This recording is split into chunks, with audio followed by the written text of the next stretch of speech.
crypto community leaders in the XRP community seem to be getting each other wrong. There is back and forth about XRP between the Black Swan capitalist brothers and Beyond Broke. Could it be paid for with gold? We're going to talk about what's going on, and I'll also give you David Schwartz's 10 biggest XRP myths.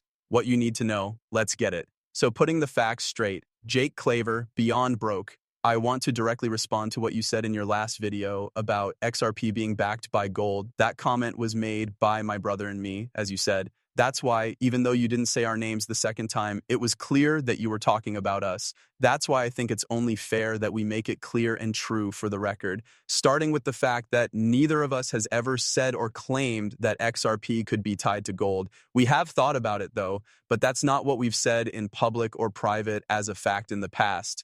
Like many others in the space, including people you work with, we looked into and made guesses about a number of ideas that were popular at the time. When David Schwartz, Ripple's CTO, first talked about XRP, he said it was like digital gold that could be sent anywhere. This analogy stuck, especially when people were talking about XRP's role at the central bank level in cross-border payments. But our conclusions were based on the study we did. It made sense to think that way. We even said that if stablecoins are released on the XRP ledger, whether they're tied to gold, other commodities, or fiat currencies, then XRP will be linked to those assets in some way.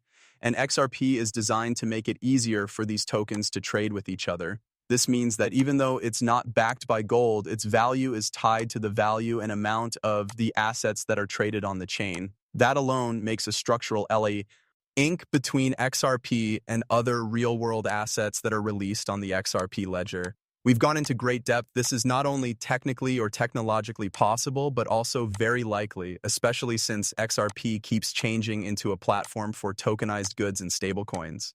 The plan is for XRP to be a go-back currency. This is because XRP is a bridge asset, which means it sits at the center of a larger network of tokenized value that includes gold and other commodities. This gives it exposure and systemic relevance without having direct backing. To make my point, we are some of the few people who didn't just believe all the speculations. We actually went back to the original source, kept up with changes in technology at the institutional level, and changed our minds in public when new information about what we had written came to light. We made it very clear in many videos, blog posts, and live chats with real experts that XRP will not be tied to gold. Stablecoins are going to, and that clear difference is important on its own. We believe that everything we say and do is based on facts, not theories. As I said before, it's not about views, it's about facts and proof.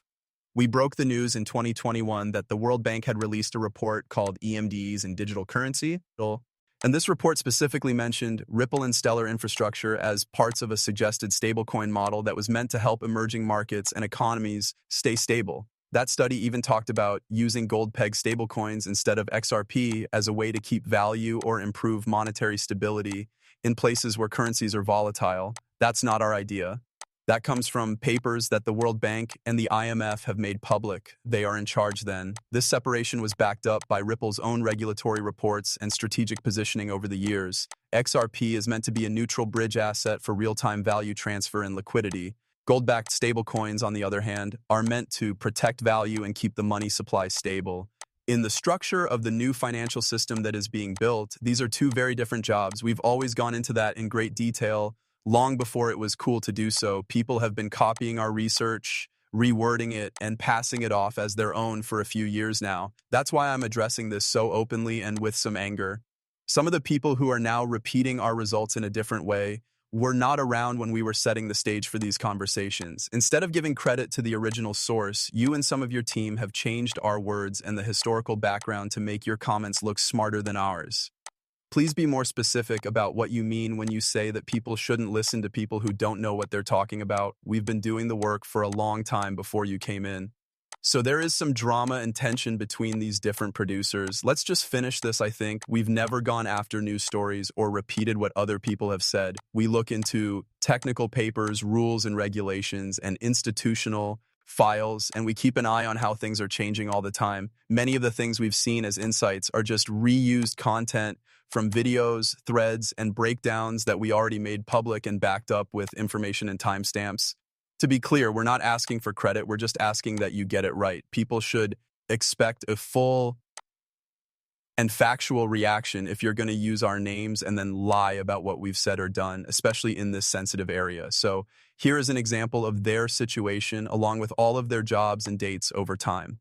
That being said, David Schwartz put out these 10 false beliefs and myths about XRP that have been proven false. XRP can't be tied to gold, silver, or anything else for that matter. In theory, there's nothing stopping someone from trying to set the price, but it's silly to expect them to do it when it's hard to see why they would want to. Also, XRP can't just turn into a stablecoin. The stablecoins that are based on XRP are not XRP. The XRP needs power to work. You can only have XRP on XRP. If you don't, it's just an IOU. ISO 2022 has nothing to do with XRP. You don't need XRP to use Interledger. The XRP ledger will not be crossed by any money in the world. Your XRP will not be bought back by the US government. And finally, at least 10, RippleNet is not at all like the XRP database.